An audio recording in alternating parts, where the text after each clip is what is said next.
Bonjour, bienvenue sur Venez Raisonnons. Nous sommes très heureux d'être avec vous dans notre petite série sur le sabbat. La grande question est, le sabbat existe-t-il avant la création? Le sabbat est dans le ciel? Est-ce qu'il y a le sabbat dans le ciel? Est-ce que le sabbat a été fait pour les anges, pour l'humanité?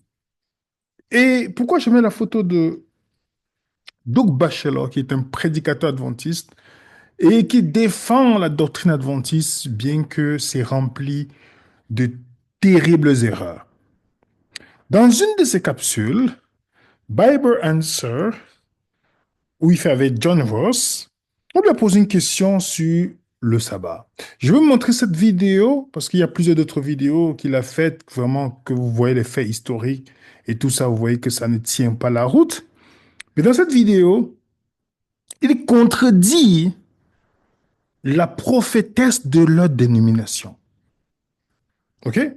Il contredit la prophétesse qui est la porte-parole, la dernière inspirée selon eux de la parole de Dieu, celle qui éclaire la parole de Dieu. Voilà ce que Doug Bachelor répond lorsqu'on lui pose la question. Écoutez bien ça en anglais. La personne lui pose la question, est-ce que le sabbat a été fait pour l'humanité? Et puis dit, non, le sabbat, Doug Bachelor répond que la première fois on parle du sabbat, c'est par rapport, en rapport avec la terre. Je vous laisse écouter. Simple question tonight, guys. Was there a Sabbath before creation? In other worlds, do they have a Sabbath? Well, let's talk about it. Animal? Yeah, good question. As near as we can tell from the evidence in the Bible, the Sabbath first appears in Genesis chapter 2. And because it's connected with the revolution of our Earth on its axis, and as you know, the planets go around the sun, I think the Sabbath is connected with timekeeping in our world. Now, does God have other times of rest or holy days on other unfallen worlds? The Bible doesn't say. But it first appears in Scripture in connection with the creation of our planet and these creatures made in the image of God. So it sounds unique to us. Est-ce que vous comprenez ce que Doug Bachelor dit ici? Il dit que le sabbat, la première fois, c'est dans Genèse, dans Genèse, ce qui n'est pas vrai. Dans Genèse, il n'y a pas le jour du sabbat, il y a un verbe qui est utilisé. Ça, c'est d'abord une première correction. Et il dit que c'était lié à la terre avec tout ce qui vient sur la terre. Mais par contre, il est en train de contredire la fondatrice, la prophétesse de la religion adventiste. Sur cette question, Doug Bachelor, c'est lui qui a le ministère, Amazing Fact, que moi j'appelle Amazing Fiction. Et voilà ce que sa prophétesse dit avant de déconstruire cela avec la Bible. Voilà ce que la prophétesse de la dénomination dit. Tout le ciel observe le sabbat. Vous comprenez? Tout le ciel observe le sabbat, mais pas de manière apathique et inactive. En ce jour, chaque énergie de l'âme doit être en éveil. Car car ne devons-nous pas rencontrer Dieu et le Christ, notre Sauveur? Nous pouvons le contempler par la foi. Il désire ardemment reconforter et bénir chaque âme. Et dit carrément que tout le ciel observe le sabbat. C'est pourquoi j'ai dit à mes amis adventistes, cette femme est hyper dangereuse pour votre foi. Lorsque vous allez mettre de côté les écrits de cette dame, vous allez commencer à découvrir que beaucoup de choses qui sont entrées dans votre esprit ne trouvent pas leur réponse dans la Bible. Avez-vous un texte biblique qui dit que le ciel observe le sabbat? Même dans Marc chapitre 2, lorsqu'on veut discuter, Marc 2, verset 27 dit que le sabbat a été fait pour l'homme. Ça ne parle jamais de quoi que ce soit, vous comprenez? Et la même dame, qu'est-ce qu'elle dit? Elle écrit également que des êtres dans d'autres mondes respectent les 10 commandements. Voilà le verset, voilà ce qu'elle dit. Le Seigneur m'a montré une vision d'autres mondes. Des ailes m'ont été données. Vous comprenez? Des ailes ont été données à Madame White. OK? La seule a dit, comme Mohamed a dit que il est parti il a fait un voyage nocturne. Qui était là? Il dit, les selles m'ont été données. Un ange m'accompagne depuis la ville jusqu'à un lieu lumineux glorieux. L'herbe du lieu était verte, luxuriant des oiseaux et y gazouillaient. Un doux chant. Les habitants étaient de toute taille. Ils étaient nobles, majestueux et charmants. Ils portaient l'image même de Jésus. Leur visage rayonnait d'une sainte joie, exprimant la liberté et le bonheur du lieu. J'ai demandé à l'un d'eux pourquoi ils étaient tellement plus beaux que ceux de la terre. Il m'a répondu, nous avons vécu dans la stricte obéissance au commandement de Dieu et nous ne sommes pas tombés par désobéissance comme ceux de la terre. Vous comprenez? Est-ce que vous comprenez ce que cette dame peut dire qui est une totale hérésie? Pourquoi? Parce que ça colle dans la conception du livre du conflit cosmique décrit par Madame White. Que donc, les autres mondes avaient les 10 commandements. Pourtant, nous avons vu dans la Bible que les 10 commandements n'étaient même pas d'abord les 10 commandements, c'est les 10 paroles de l'Alliance. C'était fait avec Israël uniquement. Ni Abraham, ni Noé, ni Isaac, ni Jacob n'avaient cela. On a confirmé pour ceux qui regardent notre série sur le sabbat, vous pouvez voir, Abraham a-t-il observé le sabbat? On a démontré dedans qu'il ne connaissait rien de tout ça. Rien de tout ça. Et que les 10 paroles sont venues avec Israël, ce n'était pas le code de la morale mondaine du monde, c'était plutôt les 10 paroles de l'Alliance, c'est certifié dans la Bible. Comme elle n'était pas quelqu'un qui étudiait la Bible, mais qui copiait des autres personnes, c'est ça le problème quand on n'a pas de connaissances, même tricher, on triche mal. Et c'est ça le problème de cette dame qui a pris la place de la Bible dans le cœur des millions d'adventistes. Maintenant, le sabbat était le 7e jour avant la chute de l'homme. Nous avons démontré qu'en Éden, Adam n'a pas observé le sabbat. On parlait de Dieu a cessé. Donc, c'était une chose c'était une chose qui regardait Dieu. Le premier sabbat à Adam n'était pas le 7e jour, mais celui de Dieu, où il cesse, pas un jour, mais on utilise le verbe cesser. Et on a expliqué dans la vidéo précédente que le sabbat n'était pas le 7e jour de l'homme avant la chute. C'était le premier jour. C'est après la chute que même le reste de l'homme, de l'humanité, a commencé à, voilà. Mais ce n'était pas le 7e jour de l'homme. Le cycle du monde, on n'a jamais parlé d'un cycle avant le péché. Puisque le 7e jour, c'était un jour indéterminé. Il n'y avait ni le matin ni le soir. Ils sont entrés dans le repos de la communion avec Dieu. Et c'est le péché qui a interrompu cela. Donc la croyance selon laquelle le sabbat a été institué avant Moïse et constitue un mémorial de la création ou du repos de la rédemption. Cependant, le premier sabbat d'Adam et Ève n'était pas leur 7e jour, mais celui de Dieu. Première chose. Maintenant, le fameux texte des prédicateurs adventistes lorsqu'ils font leur séminaire sur le sabbat, ils ne pourront jamais, lorsqu'ils veulent vous persuader de ce sabbat, ils ne pourront jamais se passer de Isaïe 66. Et vous tomberez dans ce piège seulement si vous n'avez jamais lu, étudié Isaïe 66 et Isaïe 65. Isaïe 66, voilà ce qu'ils prennent. Il arrivera que la nouvelle lune de nouvelle lune à de nouvelle lune et de sabbat en sabbat, toute chair viendra se prosterner devant moi. La version d'Abbé dit, il arrivera qu'une nouvelle lune jusqu'à l'autre et d'un sabbat à l'autre, toute chair viendra se prosterner devant moi.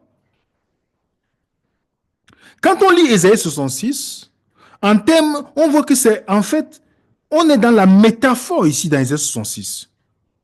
De mois en mois, de sabbat en sabbat, il ne dit pas le jour du sabbat est dans chaque sabbat. Il dit de sabbat en sabbat, de mois, pour montrer qu'il n'y a pas de jour où on ne va pas adorer, en fait. Puisque la limitation du 7e jour, c'était le sabbat, et la limitation de mois en mois pour dire que c'est une adoration indéterminée. Mais c'est pas ça notre point. Je vais revenir encore sur ce verset. From one new month, vous comprenez? D'un part à l'autre, d'une partie à l'autre, j'ai mis ici que dans la documentation, avant de déconstruire, pour terminer Ésaïe 106, l'expression la nouvelle lune à une nouvelle lune de sabbat en sabbat signifie un culte continu, chaque jour, chaque semaine, chaque mois. Dans de nombreux cas dans l'Ancien Testament, la construction de 2A est utilisée pour encapsuler tout ce qui se trouve entre intégralité, complet. Selon le contexte, ce qui est mentionné, elle exprime la totalité, la continuité. Donc, c'est ça que l'auteur veut exprimer ici. Il n'est pas en train d'exprimer qu'il y aura le sabbat. Non. Il dit qu'il y aura une adoration continue. OK? Les amis, et pour finir, un texte hors de son contexte est un prétexte. Savez-vous que Ésaïe 65 et Ésaïe 66 sont liés? Et que quand vous lisez Ésaïe 65 et 66, ici, il parle en termes d'une manière allégorique, les métaphores qui sont utilisées. Je vais vous donner un exemple. Dans le chapitre 65, verset 20, on te dit, il n'y aura plus ni enfant ni vieillard qui n'accomplissent leur jour. Car celui qui mourra en 7 ans sera jeune et le pécheur âgé de 100 ans sera maudit. Dites-moi, est-ce que vous pensez que les gens vont mourir dans la nouvelle terre, nouvelle cieux, nouveau cieux? Non. Ésaïe 66 et comme Ésaïe 65, il parle en termes métaphoriques. OK? Oui. Et dans les prophéties par rapport à Israël. Donc, quand on parle des nouveaux cieux, une nouvelle terre qui représente, on parle ici d'une manière allégorique, métaphorique, les amis, excusez-moi. Et pour vous démontrer ce que je suis en train de dire, il suffit de lire Ésaïe 66. Ésaïe 66 enseigne que nous observons le sabbat juif au ciel. C'est ça? Alors, il enseigne également que nous fêterons les fêtes juives. Vous savez qu'Ésaïe 70 dit qu'on va faire les fêtes juives dans le ciel? Est-ce que les fêtes juives, nous devons faire les fêtes juives? Non, ça a été aboli. Donc, les sabbatistes pratiquement choisissent ce qui les intéresse. Deuxième point, si Ésaïe 66 enseigne que nous observons le sabbat juif au ciel, alors ils enseignent également que dans Ésaïe 66, verset 21, que les prêtres lévitiques seront au ciel, car c'est également mentionné. Mais les sabbatistes ont des prêtres lévitiques au ciel? Non. La prêtrise a changé. Nous sommes tous sacrificateurs. Il n'y a pas les lévites dans le ciel. Vous voyez déjà? Vous voyez comment quand on veut justifier une fausse croyance, on prend un mot, comme on prend le couteau avec un morceau, on prend le morceau de gâteau qui nous intéresse, on laisse le reste. Et ensuite, les sabbatistes passent la nuit au paradis. Les sabbatariens passent la nuit au paradis. Est-ce qu'il y aura la nuit dans le ciel? Les nouvelles lunes nécessitent la nuit. On est d'accord? Apocalypse dit qu'il n'y aura pas de ciel, il n'y aura pas de nuit au ciel, ni de nuit, ni de jour. Alors, comment est-ce qu'ils peuvent prendre cet argument? Et je comprends pourquoi certains adventistes disent, c'est un argument qu'il ne faut même pas utiliser parce que ça rentre contre eux. Et ils ont raison. Un autre point, Ésaïe 65, verset 20 dit, quel genre de paradis serait-il si les enfants meurent à 100 ans? Est-ce qu'il y aura quand Dieu dit qu'il n'y aura pas de mort dans le ciel, dans Apocalypse 21, comment est-ce qu'ils peuvent prendre ça comme argument? Pourtant, on parle en termes métaphoriques. La ville n'a pas besoin ni du soleil ni de la lune pour éclairer, car la gloire de Dieu éclaire et l'agneau est son flambeau. Isaïe 22, verset 5 te dit, il n'y aura plus de nuit. Il n'aura pas besoin de lampe ni de lumière parce que le Seigneur Dieu les éclairera. Ils régneront au siècle des siècles. Est-ce que vous comprenez, les amis, qu'il n'y a pas de sabbat dans le ciel? Tous ces versets, il n'y a aucun verset biblique. Ni la prophétesse se trompe. Et donc, Bachelor, lui, il dit que ce n'était pas lié, c'était lié à l'homme. Qu'est-ce que la Bible dit par rapport aux faux prophètes? Bien que les adventistes vont voir cette vidéo, ils vont toujours signer, s'accrocher à Madame White, sachant que elle s'est trompée. J'ai plus de 100 contradictions de cette femme avec la Bible. il dit bien sans contradiction claire et hérétique avec la Bible. Mais il continue à la soutenir. Vous avez vu le ciel? Vous avez vu, il y aura une nouvelle lune, la lune, le soleil, le cycle du sabbat dans le ciel? Non, pas du tout. L'adoration sera continue. Et comme je dis à des personnes, le sabbat a été donné pour les Juifs. Ce que la Bible dit, c'était le signe de l'alliance pour les Juifs. Abraham n'avait pas le sabbat, ni Noé, ni les patriarches. Deutéronome chapitre 5, verset 3, le confirme, et j'ai donné d'autres, Deutéronome chapitre 4. Mais c'est seulement ceux qui cherchent la vérité, qu'à la fin de cette vidéo, vont s'asseoir et réétudier la Bible pour eux-mêmes sans influence de quiconque. Le sabbat était pour les Juifs. Il n'y a pas le sabbat au ciel. Il n'y a aucun patriarche qui a fait le sabbat. Le sabbat était exclusivement pour les Juifs. Il y a une raison pour ça, pour ceux qui ont étudié et qui savent c'est quoi l'ancienne alliance, lequel était le signe de l'alliance, ils comprendront.